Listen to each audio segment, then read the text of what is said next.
Hello, I'm Anthony David Hobbs. This is my review of Red Dwarf 2, Episode 4, Stasis Leak.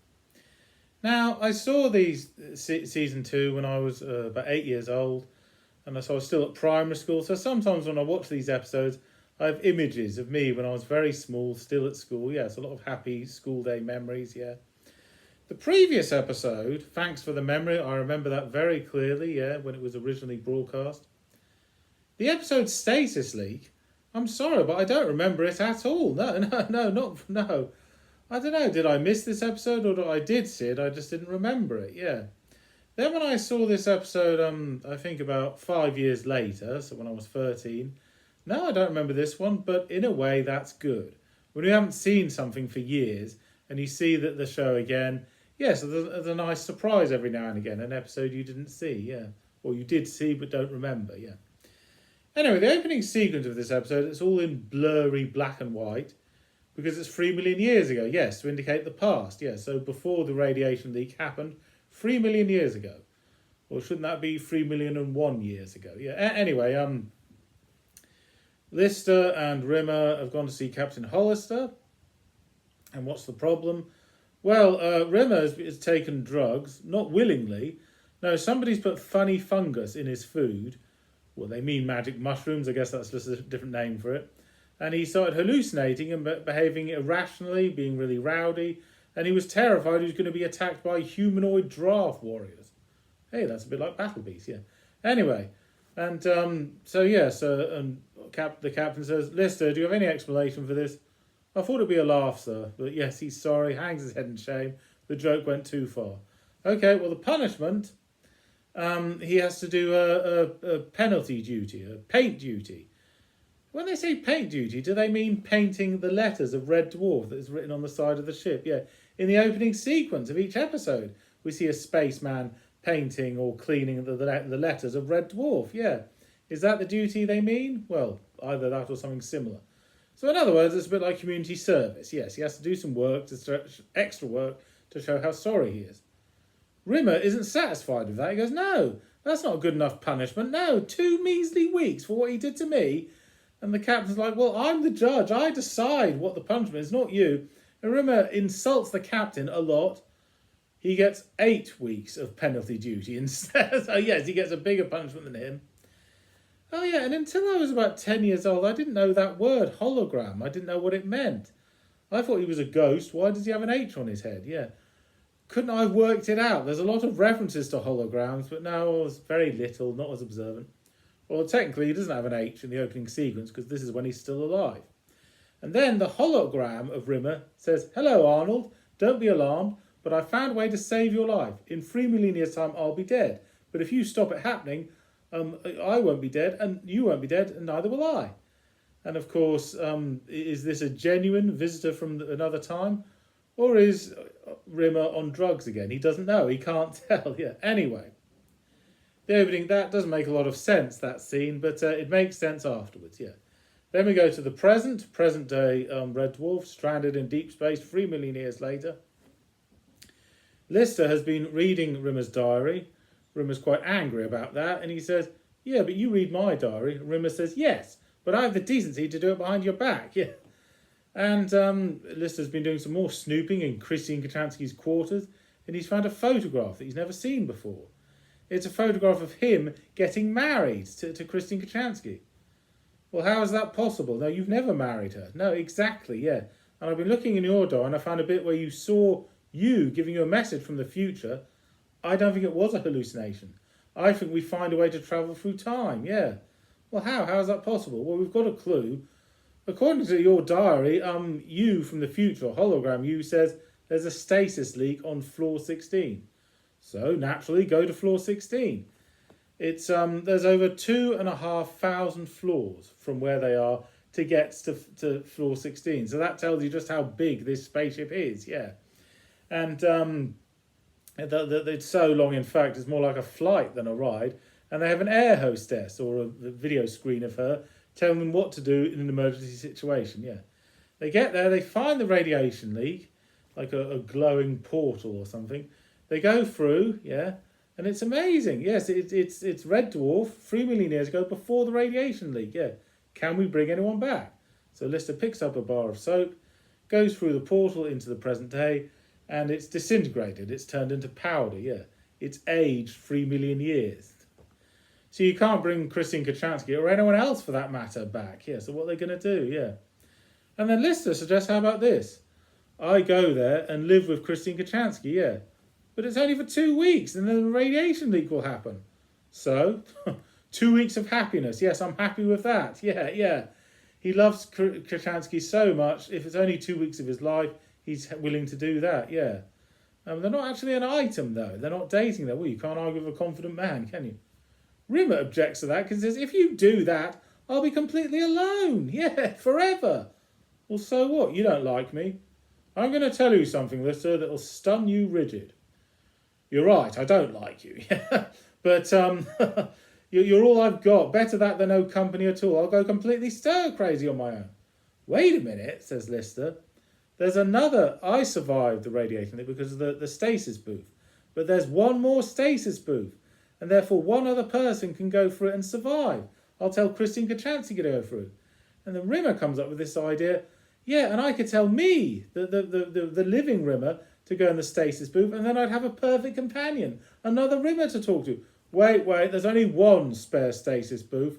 It's going to be for Chrissy. Rimsey! Yeah, so which one has the more right to live? Now, I have a lot of answers to this. First of all, why on earth would Rimmer want another copy of himself, the living Rimmer, to be his companion? We've been here before. In Series 1, there was a copy of Rimmer to be his companion, and they couldn't stand each other. They didn't get along at all. So, yeah, that would be a disaster. Secondly, if he told the living Rimmer in the past to go in stasis so he doesn't die, if that happens, then the hologram of Rimmer will never exist. Yes, Holly only brings a hologram back if it's someone that's dead. But if there's a living Rimmer, there'd be no point in a hologram Rimmer. He'd be turned off and never turned back on again. So yes, he hasn't thought that far ahead.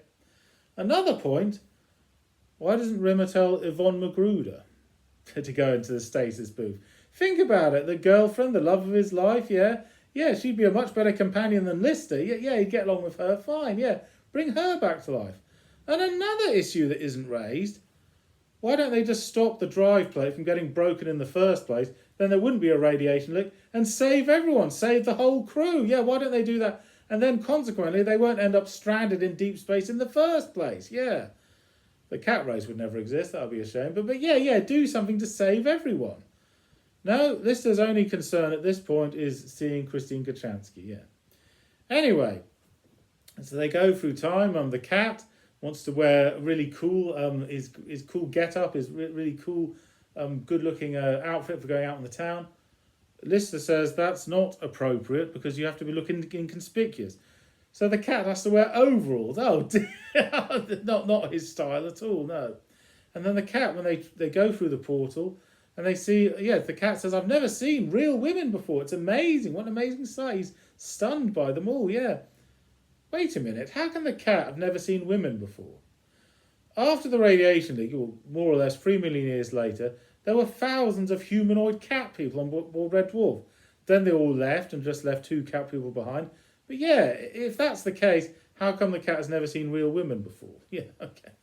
Anyway, then Lister makes an amazing discovery. Oh, he has Holly on his watch if he ever needs advice, yeah. Anyway, he finds the honeymoon suite of Christine Kochanski. What a twist. She was married all along.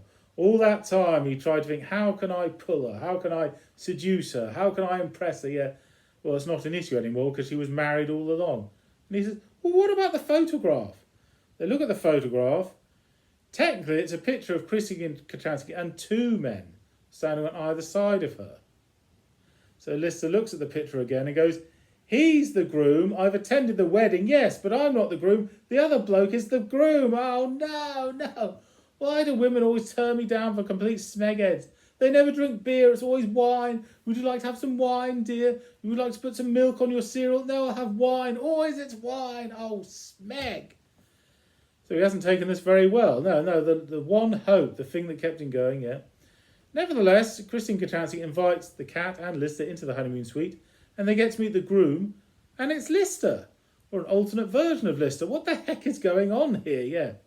And they find out that apparently, according to the other Lister, in 5 years' time, you'll find another way to go backwards in time to use that. And so it does work out eventually, yes. Lister and Kochanski do eventually get it on. So this is like a hint or a precursor for future episodes, yeah. And they do mention something about time running backwards. Yes, that happens in Series 3, yeah. Then after that, Rimmer, or the living Rimmer, is talking to the hologram of Rimmer, who says, in 3 million years' time, you'll be dead. Will I really? No, you don't understand. There's a way to stop it happening. What do you suggest? I eat more health food? So it's bad timing. Rimmer doesn't believe a word the hologram is saying because he thinks that he's still on drugs or someone's put something in his food, yeah. And he's just been in a mental hospital trying to get better. And the hologram says, you're not listening. There is a way to save your life, yeah. And then after that, he sees another Lister, the one that's got married, and our Lister from the present day. And there's already a Lister. He goes, 3 Listers, you know. And there's the cat, and then he sees an alternate version of himself, the hologram from the married Lister time. And they all want to explain to us, no, don't explain. Just go away. Yes, he thinks they're all hallucinations, yeah. He believes in astrophysics, but he doesn't believe in time travel. Okay, well, anyway, it makes the comedy work, yeah. Oh, and at one point, the cat kills a fox. Not a real fox, no, a stuffed fox. Well, because it's just instinct. He's a cat. He hates dogs, yeah. And we see a talking a suitcase, yeah, it's like a robot, voiced by Tony Hawks. Now, Tony Hawks voiced a talking vending machine in Series 1, and he was the host of the Better Than Life computer game. So yes, Tony Hawks appears now and again. Not to be confused with Tony Hawk. No, that's a completely different celebrity, yeah. Anyway, so yes, it's very baffling and confusing, but yeah, the comedy works here, there and everywhere. It's just I'm amazed that nobody came up with the idea, why not bring a Von Magruder back? That would be a better companion for Rimmer. Or why didn't they stop the drive plate from getting broken in the first place? Can they stop it? Do they know how to stop it getting broken? Yeah. Well, that issue is never discussed, yeah. So yes, a few little time travel bloopers here and there, but overall, yes, a very entertaining episode, yes. And yes, in a way I was pleased I didn't remember it because it made a nice surprise. And I thought, what the heck is going on here? It's very wacky, very bizarre. And Captain Hollister is dressed as a chicken, but this time it's not a hallucination, yeah. Okay, so a lot to sink in. You do really need to see this episode more than once to fully understand what's going on. But overall, a lot of fun. Okay, thank you for watching. I'm Anthony Hobbs, and I'm never bored.